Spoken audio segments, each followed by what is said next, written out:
ഞങ്ങളെ ദച്ചൂസിൻ്റെ 4th birthday ആണ്. Birthday ദിവസം അവൾ രാവിലെ എണീക്കുമ്പോൾ കുഞ്ഞു കുഞ്ഞു വർണ്ണ പേപ്പറിൽ പൊതിഞ്ഞ് കുറേ അധികം സമ്മാനങ്ങൾ അവളെ ചുറ്റും ഉണ്ടായി, കുറേ ബലൂൺസൊക്കെ സെറ്റ് ചെയ്ത് അവൾ സർപ്രൈസ് ചെയ്യണമെന്നുള്ള എൻ്റെ വലിയൊരു ആഗ്രഹമാണ്.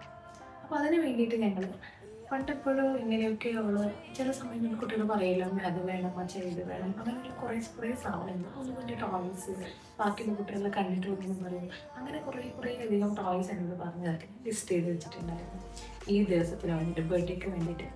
അപ്പം പിന്നെ ഞങ്ങളത് ഓർഡർ ചെയ്തു. ഓരോരോ സാധനങ്ങൾ ഞാൻ ഓർഡർ ചെയ്ത് വെച്ചു. ഇനി അതെല്ലാം ഞാൻ കുറച്ച് വർണ്ണ പേപ്പറൊക്കെ വാങ്ങിച്ച് വെച്ചിട്ട് ഈ വർണ്ണ പേപ്പറിൽ പൊതിഞ്ഞിട്ട് എനിക്ക് രാവിലെ അഭിനയിക്കുമ്പോൾ ഇവിടെ ആയിരിക്കും നമ്മൾ കാണുന്നത്. നേരത്തെ തന്നെ മോൾ ഉറക്കിയിട്ട് ഞങ്ങളുടെ പരിപാടികൾ സ്റ്റാർട്ട് ചെയ്തു. എൻ്റെ അച്ഛനും അമ്മയും സിസ്റ്ററും നാട്ടിൽ നിന്ന് ബർത്ത്ഡേക്ക് വേണ്ടിയിട്ട് വന്നിട്ടുണ്ടായിരുന്നു. അവർ ഞങ്ങളെ കുറേ ഹെൽപ്പ് ചെയ്തു. അപ്പം കളർഫുൾ ബലൂണാണ് ഞാൻ ചൂസ് ചെയ്തിരുന്നത്. ഇടയ്ക്ക് ബലൂൺ വീർപ്പിക്കുമ്പോൾ ഓരോന്ന് തെറിച്ചൊക്കെ പോകുന്നുണ്ട്. അങ്ങനെ ഇതൊക്കെ ഞങ്ങൾ സെറ്റ് ചെയ്ത് വെച്ചു. ഗിഫ്റ്റ് റാപ്പിംഗ് ഞാൻ ആദ്യമേ ചെയ്ത് വെച്ചിരുന്നു. പിന്നെ ഞാനൊരു അഡീഷണലായിട്ട് ഒരു ഹാമ്പർ കൂടി ഓർഡർ ചെയ്തിരുന്നു. അത് ആമിയോർ എന്നുള്ളൊരു പേജിൽ നിന്നായിരുന്നു ആ ഹാമ്പർ ഓർഡർ ചെയ്ത്. ഭയങ്കര ക്യൂട്ടായിട്ടുള്ള ഭയങ്കര ലവ്ലി ആയിട്ടുള്ളൊരു ഹാമ്പർ ആയിരുന്നു. വളരെ മനോഹരമായിട്ട് അവരത് സെറ്റ് ചെയ്ത് വെച്ചിട്ടുണ്ടായിരുന്നു. ഒരു കുഞ്ഞിന് ഇഷ്ടപ്പെടുന്ന ഹാമ്പർ. ബർത്ത്ഡേകൾ നല്ല ഉറക്കത്തിലാണ്, സുഖമായിട്ട് ഉറങ്ങുകയാണ്. ഇതാ നമ്മുടെ ബർത്ത്ഡേ ഗേൾ ഉറക്കെണീച്ചിട്ടുണ്ട്. ഉറക്കപ്പിച്ചിലാണ് കുട്ടിക്കൊന്നും മനസ്സിലാവുന്നില്ല സത്യം പറഞ്ഞാൽ എന്താ ഇവിടെ നടക്കുന്നത്.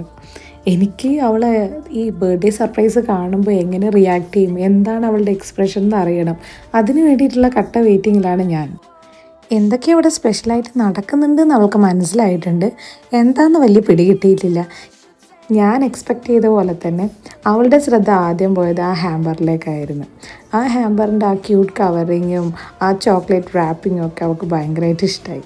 അതിലുള്ള സാധനങ്ങൾ ഇങ്ങനെ നോക്കി നിൽക്കുകയാണ്. അവൾക്ക് എങ്ങനെയെങ്കിലും അത് പൊളിച്ചിട്ട് എല്ലാം കൈക്കലാക്കണം. അതിൽ ചോക്ലേറ്റ്സ് ഉണ്ട്, ബോ ഉണ്ട്, കുറേ സ്കൂൾ ആക്സസറീസ് ഉണ്ട്, എല്ലാം അവൾക്ക് ഇഷ്ടപ്പെട്ടു. അച്ഛനും അമ്മയും വിളിക്കുമ്പോൾ ഇവൾ എപ്പോഴും പറയുമായിരുന്നു അവൾക്ക് അവളുടെ സൈസിൻ്റെ അത്ര തന്നെയുള്ള ഒരു ടെഡി ബെയർ വേണമെന്ന്. അപ്പോൾ അച്ഛനും അമ്മയും അത് ഓർത്ത് വെച്ചിട്ട് അത് തന്നെയാണ് അവൾക്ക് ഗിഫ്റ്റ് ചെയ്തിട്ടുണ്ടായിരുന്നത്. അപ്പോൾ അത് കണ്ടപ്പം അവൾക്ക് എന്താ പറയുക, സ്വർഗം കിട്ടിയതുപോലെയായിരുന്നു. കുഞ്ഞുങ്ങൾ പറയുന്ന എല്ലാ ആഗ്രഹങ്ങളൊന്നും നമ്മളെ കൊണ്ട് കൂട്ടിയാൽ കൂടൂല. പക്ഷെ അവർ പറയുന്ന കുഞ്ഞു കുഞ്ഞു സാധനങ്ങളൊക്കെ ഉണ്ടാവില്ലേ, നമ്മളെ കൊണ്ടാവുന്ന കാര്യങ്ങൾ, അതൊക്കെ ഒന്ന് മേടിച്ച് കൊടുത്താൽ അവർക്കെല്ലാം ഒരുപാട് സന്തോഷമാകുമായിരിക്കും. ഇപ്പോൾ ഇവളെ തന്നെ നോക്ക്, ഞാൻ ആ പാക്കിൽ പൊതിഞ്ഞ് വെച്ചിരിക്കുന്നതൊന്നും ഒരുപാട് വിലപിടിപ്പുള്ള ടോയ്സ് ഒന്നുമില്ല, ചെറിയ സാധനങ്ങളൊക്കെയാണ്. പക്ഷെ അതൊക്കെ കണ്ടപ്പോഴത്തേക്ക് അവൾക്ക് എന്തോ പറയുക, അത്രയ്ക്ക് അങ്ങ് സന്തോഷമായി. എനിവേയ്സ്, ഞങ്ങളുടെ മോൾക്ക് വേണ്ടിയിട്ട് ഈ ദിവസം സ്പെഷ്യലായിട്ട് എന്തെങ്കിലും ചെയ്യണം എന്നുള്ളത് ഞങ്ങളുടെ ഒരു ആഗ്രഹമായിരുന്നു. Obviously, we did that. She was really happy, and her smile said all. That is more than enough for us. Thank you for watching our video. Bye.